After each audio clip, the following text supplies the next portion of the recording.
Na nikushukuru kwa kuendelea kubaki nasi. Hii ni Morning Trumpet na nilikudokeza mapema kabisa kwamba leo tutakuwa na hoja mbili tofauti. Tutazungumza juu ya siku ya makazi duniani ambayo huadhimishwa kila tarehe 2 mwezi wa 10, na kimsingi ni siku ambayo ni muhimu sana kwa Tanzania kuziangalia upya sera zinazotoa fursa kwa wananchi kupata nyumba kwa gharama nafuu kabisa, wakilengwa watu wa kipato cha chini. Haya yatakuwa ni maadhimisho ya 32. Tutakuwa na wadau hapa kulizungumza hilo, hali ilivyo ya makazi nchini Tanzania na mkakati uliopo kuhakikisha kwamba Tanzania wengi kama si wote wanamiliki nyumba kwa gharama nafuu kabisa. Lakini jingine la muhimu ni kwamba kwa muda mrefu kumekuwa na malalamiko au unaweza ukaita madai ya wadau wa masuala ya usafirishaji kwamba kumekuwa na kodi ya ongezeko la thamani VAT katika mizigo ambayo husafiri kutoka nje na kupita katika bandari ya Tanzania kuelekea nje ya nchi, na kwamba mizigo hiyo imekuwa ikitozwa VAT na kuathiri biashara kwa namna moja au nyingine. Na pia kukawa na mfumo wa himaya moja ya ushuru wa forodha, na hili nalo lilikuwa ni jambo ambalo lilipaziwa sauti na wadau wa usafirishaji. Na katika MT Morning Trumpet tulizungumza hilo pia, tukawapa fursa ya kutoa malalamiko yao na madai yao na nini wanadhani kikifanyika mambo yanaweza kuwa sawa. Hapa studio ninaye Omari Kipoza, huyu ni makamu mwenyekiti wa chama cha usafirishaji Tanzania TAT au TAT kwa ufupi. Karibu sana bwana Kipoza. Asante sana. Habari ya Jumatatu. Salama kabisa, salama kabisa. Na labda kwa kuwa hili ni jambo ambalo lilipita kidogo, pengine watazamaji wetu wanaweza kuwa wamesahau mambo yalivyokuwa. Hebu tuwakumbushe. Ninyi ni wadau wa usafirishaji. Kwa ujumla, hebu nipe picha ya hali ya usafirishaji unavyoiona kwa sasa kabla hujatukumbusha ilipokuwepo ile ongezeko la thamani VAT katika mizigo inayosafiri kwenda nje. Kwa kusema kweli, kwa sasa hivi kazi zimekushaanza kurudi katika bandari yetu na shughuli za usafirishaji zimeanza kuchukua nafasi yake, pamoja na kwamba inakwenda taratibu kidogo, lakini hali kidogo sasa inaanza kuwa ya kuridhisha. Inawatia moyo. Inatutia moyo. Hebu tueleze ile kodi ile ya ongezeko la thamani. Ndio. Ilikuwa na sura gani na nini kilikuwa kinafanyika hasa wakati ule na nini kilichobadilika? Unajua, ile sheria ya kodi ya ongezeko la thamani katika huduma za bandari au ancillaries ilikuwa ianze mwaka wa 2014 kabla ya awamu ya 5. Sisi kama wadau wa usafirishaji tukaieleza serikali madhara yake kwamba hii itaongeza gharama katika shughuli za utoaji na usafirishaji mzigo. Kwa mtu ambaye ndio kwanza anakusikia, hebu ifafanue sura yake ikoje? Sura yake ni kwamba katika huduma za kutoa mizigo bandarini kuna gharama zake ambazo lazima zilipwe kama wharfage, handling na nini na kadhalika na kadhalika, kabla huja mzigo haujapakiwa kwenye chombo ambacho kitasafirisha kwenda katika nchi husika kama Zambia, DRC na kwingineko. Sasa ile kodi ya ongezeko la thamani katika hizi huduma za kuclear mzigo bandarini ilikuwa inafanyika katika nchi za maziwa makuu, kwa maana ya Tanzania, Rwanda, Burundi na Uganda, yani kwa maana Jumuiya ya Afrika Mashariki. Sasa hii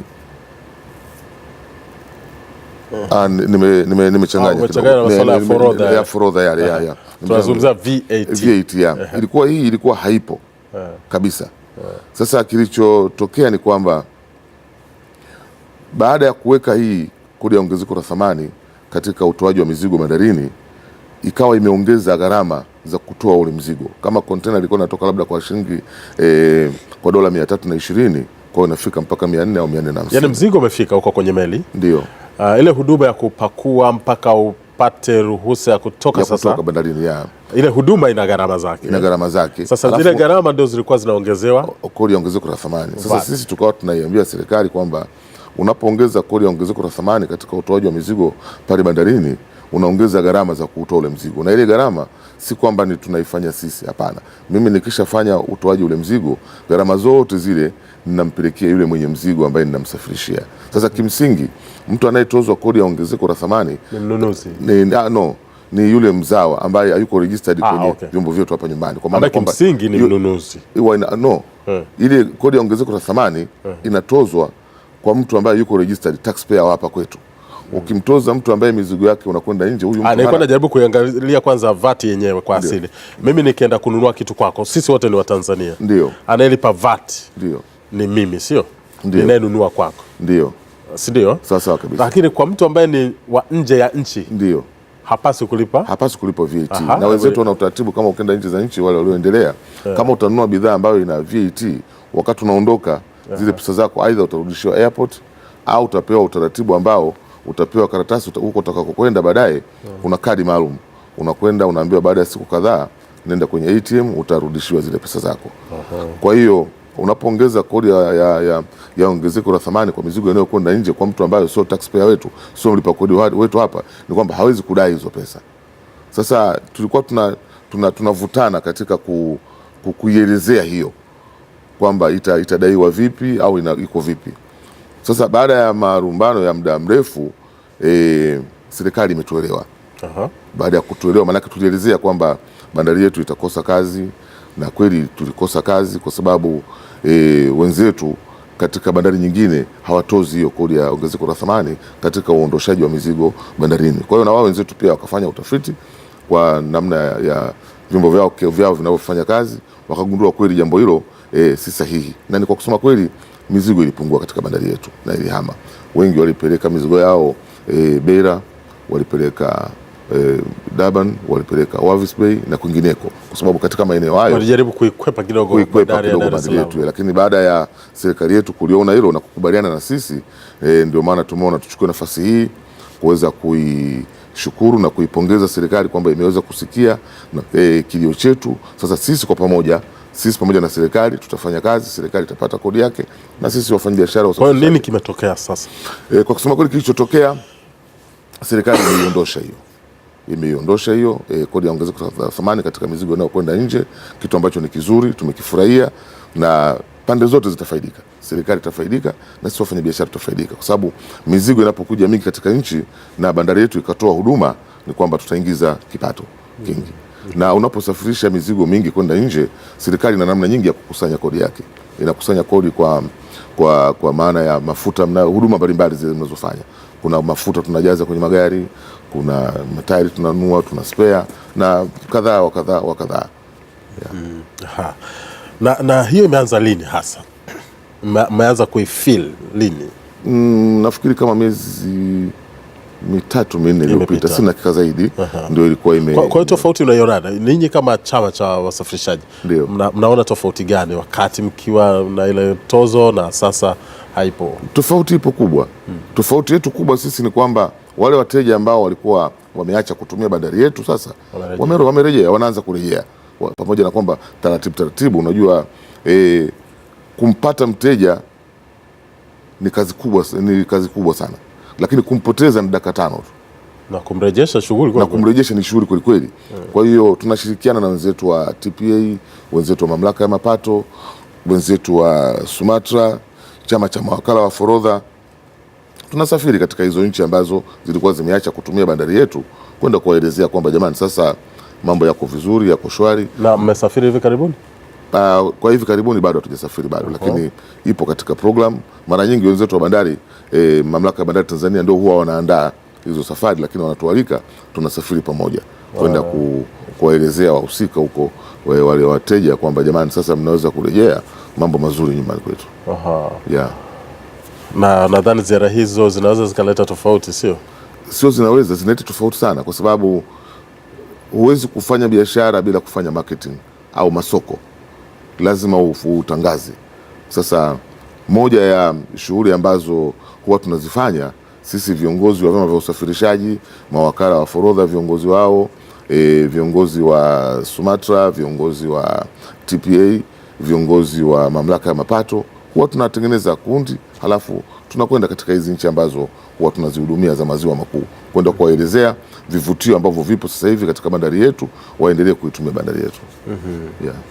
Na baada ya kuwa imeondolea sasa hii VAT katika zile huduma za usafirishaji, nchi zile ambazo mnapeleka mizigo wamelipokeaje?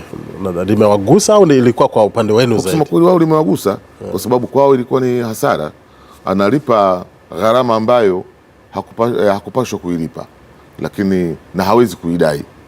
Sasa kwa hiyo ilikuwa ni hasara kwake. Na kama unavyojua siku zote mfanyabiashara lazima anapofanya biashara anataka kutengeneza faida. Kwa hiyo faida yao labda ilipungua kwa namna nyingine au ilipotea kabisa, na ndio maana wakawa wameondoka kuacha kutumia bandari yetu.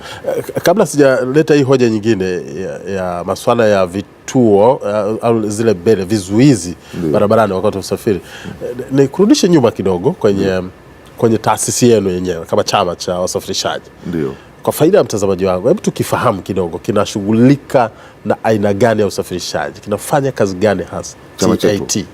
TAT ni chama cha wasafirishaji Tanzania, au kwa lugha ya kigeni Transporters Association of Tanzania. Ni chama ambacho kina wanachama ambao wameshika sekta nzima ya usafirishaji, kwa maana ya usafiri wa barabara, usafiri wa anga, usafiri wa majini na aina nyingine yote. Mradi mtu yuko registered, analipa kodi za serikali na ameamua kufanya kazi ya usafirishaji kwa namna yote ile, anakaribishwa kuwa mwanachama wetu. Tunavyo vyama vingine vya usafirishaji ambazo ni sectoral kama vile TATOA, TABOA na vinginevyo, lakini hiki ni chama kwa ujumla wake, na tuna wanachama wengi. Tuna wanachama wa mashirika ya ndege, tuna wanachama wa magari ya kusafirisha mizigo kwa maana ya flatbeds, tuna wanachama ambao wanasafirisha mafuta kwa tankers na kadhalika na kadhalika. Yeah. Aha. Sasa turudi kwenye hoja na hasa tuangalia hii ya barabarani zaidi. Ndio. Sawa. Miongoni mwa madai ya kuwapo kwa ile VAT, ndio, unadhani ilikuwa ni pamoja na yale madai kwamba mnaposafirisha mizigo katikati hapa kuna aina fulani ya udanganyifu kwamba tunapeleka Kongo lakini kumbe inashuka Morogoro, inashuka Dodoma. Sasa hiyo kulikuwa na kanuni moja ambayo ilikuwa imeongezwa pia. Mbali ya hii VAT kwenye huduma za bandari, kulikuwa na kitu pia kinaitwa single customs territory au himaya moja ya ushuru wa forodha. Hii himaya moja ya ushuru wa forodha inafanya kazi katika nchi za Jumuiya ya Afrika Mashariki, kwa maana ya Tanzania, Kenya, Uganda, Rwanda na Burundi. Nini maana himaya moja ya ushuru wa forodha? Maana yake ni kwamba mzigo unapofika katika bandari ya Dar es Salaam, kabla hujasafirishwa katika nchi husika, kama ni Uganda, kama ni Rwanda au Burundi, mteja aliyoko katika nchi husika inabidi alipe kodi kule nchini kwake, na mamlaka yake kule ya mapato yakisha kwamba amelipa, ndio mzigo ule unapakiwa katika magari yetu na kuanza kusafirishwa kwenda huko kunako husika. Sasa hii ilikuwa inafanyika katika Jumuiya ya Afrika Mashariki. Sasa ilipokuja ikaongezwa na DRC, kwa maana ya Jamhuri ya Kidemokrasia ya Kongo, na Kongo ni hii ya mashariki ya huku chini ya Katanga. ya Katanga, Lubumbashi huko kidogo ilileta shida, na siwezi kusema kwamba kidogo ni sana. Wakongo wengi walihama kutumia bandari yetu ya Dar es Salaam kwa sababu kwanza walikuwa wageni na utaratibu huo. Wanachojua wao ni kwamba akiagiza mzigo kutoka nje katika nchi inayohusika, ukifika katika bandari yetu unapakiwa kwenye magari yetu, unafika pale boda ya Zambia na Kongo, kuna eneo moja linaloitwa Kasumbalesa. Kwa hiyo gari linaingia pale kwenye bandari yao kavu, mamlaka zao za mapato wanafanya makadirio, wanalipia kodi, mzigo unaingia mjini Lubumbashi. Ni stretch, ni kipande kama cha kilomita 100 kutoka Kasumbalesa pale mpaka Lubumbashi mjini. Kwa hiyo utaratibu ulikuwa ni wao wanalipia pale ndani. Sasa Kongo wanaingiza mizigo yao kutumia bandari nyingi.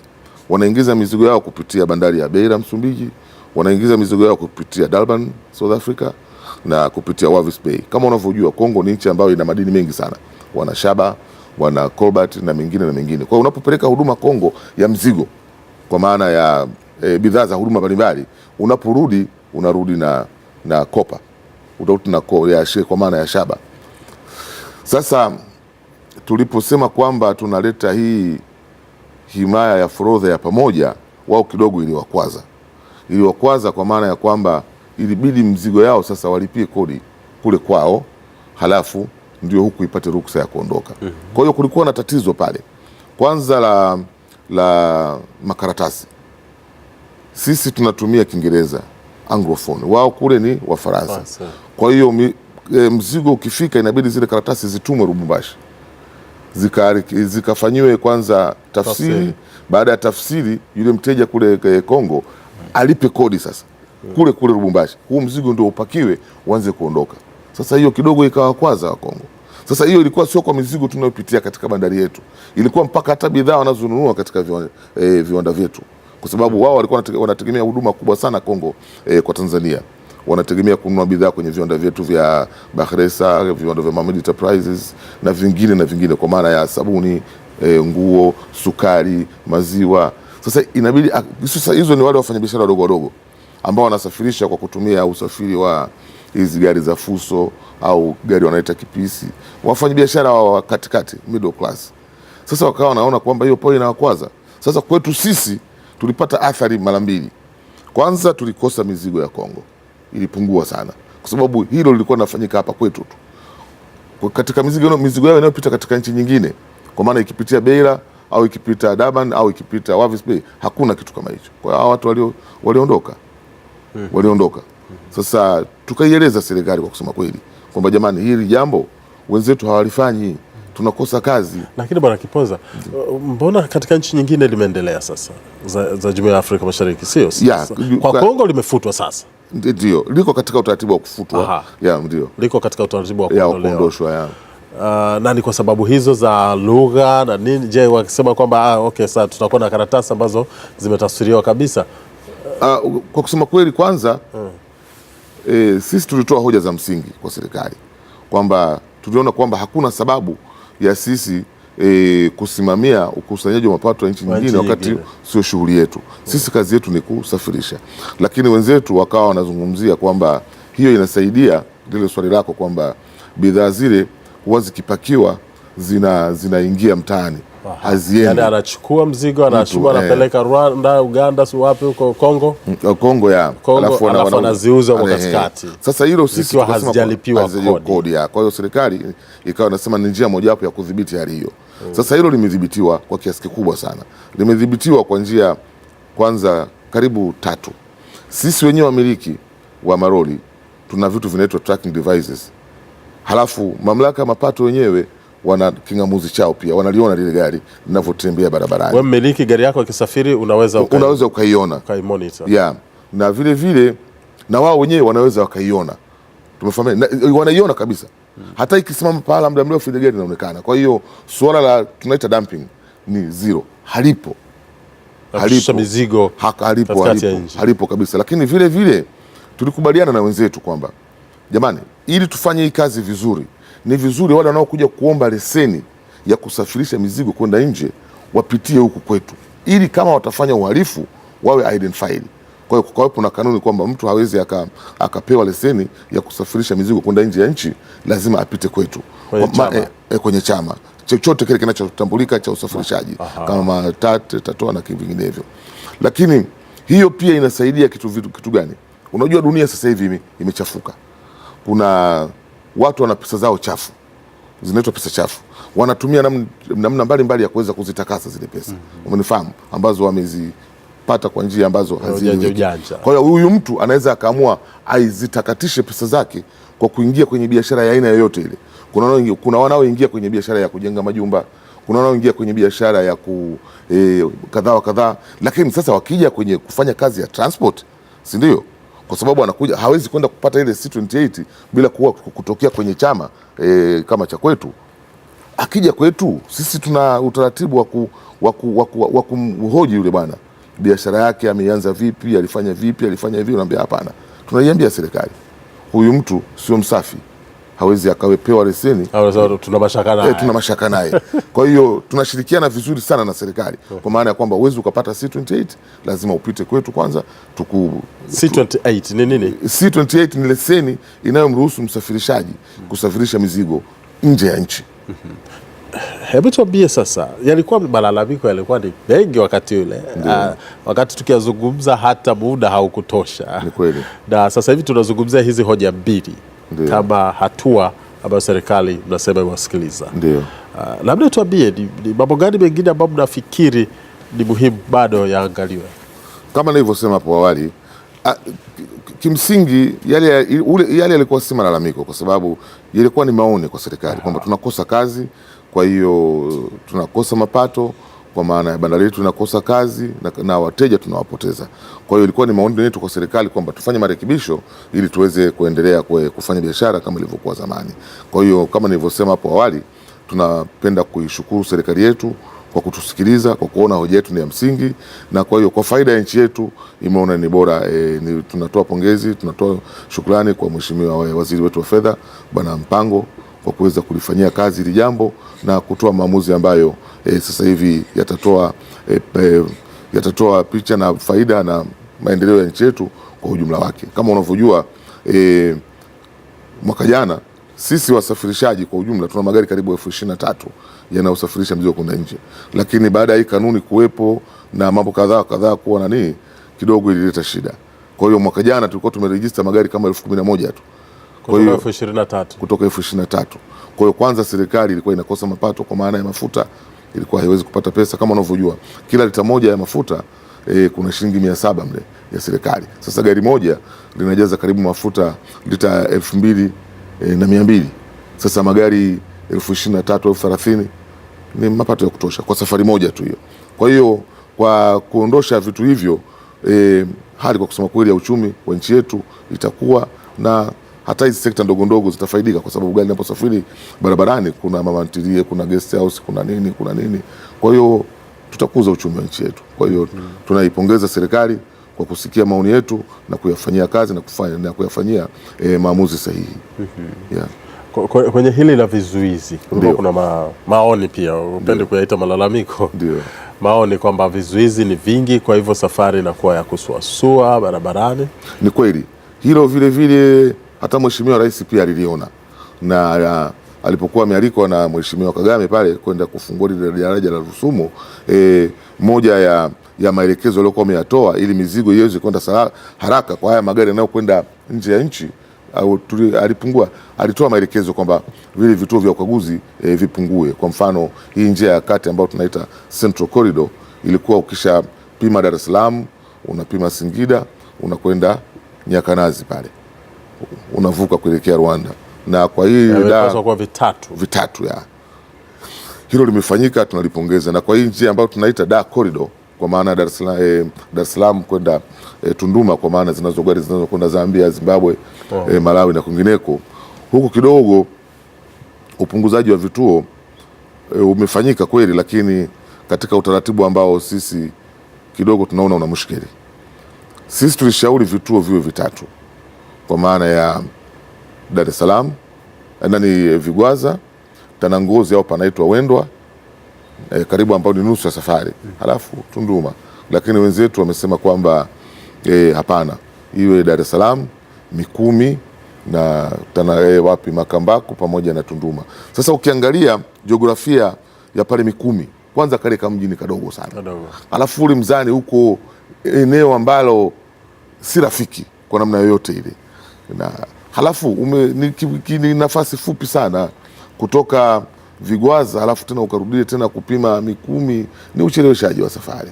Kama gari liko vizuri, kwa nini lisiendelee likapima Tanangozi au Wendwa halafu baada ya hapo Tunduma? Kwa hiyo nia njema ya Mheshimiwa Rais kweli imefanyika, lakini kwa njia hii kidogo bado watu tungeomba ile Mikumi waiondoe kwa magari yanayokwenda nje. Lakini vile wenzetu wa Wizara ya Ujenzi wakaleta kanuni kwamba unapotaka kuipita hii mizani mingine na wewe ni gari lako linakwenda nje, wakatengeneza kitu stika, kipande ambacho kinabidi ubandike kwenye gari ili litambulike kwamba limepima, kwamba hilo gari ni la transit.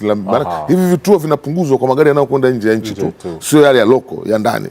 Sasa magari yanayokwenda nje kwenye ile chassis ya trailer imeandikwa kabisa pale transit goods kwa maandishi ya njano, hata ukiwa kilomita 1 unaona. Sisi hatuoni sababu kwa nini igeuzwe hiyo biashara, uende ukaweki ile stika tena, ile stika tena na yenyewe ni mapato fulani. Sasa matokeo yake watu wameona hakuna sababu yoyote, kwa hiyo wanakanyaga tu mizani yote. Kwa hiyo bado kidogo ina mushkeli katika utekelezaji. Kwa kituo kile cha Mikumi ni mapendekezo kiondoke kile, lakini TANROADS kuweka stika na watu haina sababu, kwa sababu haya magari tayari yanafahamika na yamekwishakuwa labeled pale kwenye chassis. Lakini tatizo linaweza likawa si kila gari iliyoandikwa transit goods itakuwa inapeleka mzigo nje, si yako mengine yako ndani. Huruhusiwi kuandika hayo maneno transit goods bila kuwa msafirishaji wa mizigo inayokwenda nje.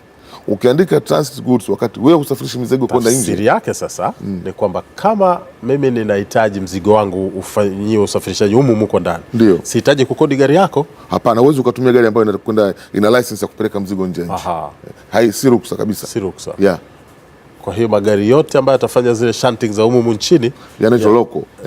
Hairuhusiwi kuandika hiyo kitu. Transit goods. Na hili gari lako la transit kama utaamua lifanye kazi za ndani, unarudisha kwanza ile leseni ya C28 inayokuruhusu kupeleka mizigo nje, unaisalenda ile, unairudisha mamlaka ya mapato na yale maandishi unafuta. Sababu yake ni nini? Kama utakuwa umeandika transit goods na wewe ukafanya kazi za loko, maana yake ni kwamba wewe utahusika kwenye kufanya dumping. Ndio maana ile gari linatakiwa liwe identified, ile linatambulika, lifahamike. Sionekane likishusha mizigo barabarani. Hapana, ile gari maana kazi yake ni kubeba mzigo kutoka bandarini kupeleka nchi nyingine. Kwa sababu wasiwasi na hivi tumeondoa ile kodi ya ongezeko la thamani, maana yake litadump mzigo kirahisi kwa sababu hujalipiwa kodi. Ni kweli, lakini ile kodi ya ongezeko la thamani haina mahusiano sana na dumping. Ile ina mahusiano tu kwenye gharama za kutoa mzigo bandarini. Mahusiano makubwa ya hii dumping ni hiyo ambayo tunaita single customs territory. Ile ambayo pia serikali imeiangalia na kuifanyia kazi na kusema hao jamaa waende wakadaiane kodi huko kwao. Sisi haituhusu tena. Lakini naiona kama inahusika kwa sababu mzigo si bado haujalipewa kodi mpaka ufike kule. Kwa hiyo maana ukifanyika biashara hapa ndio zile biashara za mzigo ambayo haijalipewa kodi. Ndio ambayo tumeidhibiti kwa maana ya vingamuzi. Hivyo ambavyo vinawekwa na mamlaka ya mapato na sisi tunaweka pia, na tunafanya utaratibu mzuri kabisa labda nichukue nafasi nyingine tu pia ya kuipongeza serikali hata utaratibu ambao wametuwekea sasa hivi wa kuweka ile code low license kwa kupitia kwenye mafuta, pamoja na kwamba ni kubwa kidogo shilingi 40 kwa kila lita lakini kidogo imetondolea usumbufu kwa sababu ilikuwa kazi inakuwa ngumu kidogo, magari kile yakienda kidogo imekamatwa. Lakini sasa hivi gari lako likiwa barabarani ukijaza mafuta umeshalipa na road license. Hilo pia tunaipongeza serikali, ni maamuzi sahihi kabisa kwa faida ya nchi yetu kwa ujumla na sisi wenyewe. Nikushukuru sana Omar Kipons kwa kushiriki nasi katika Morning Trumpet.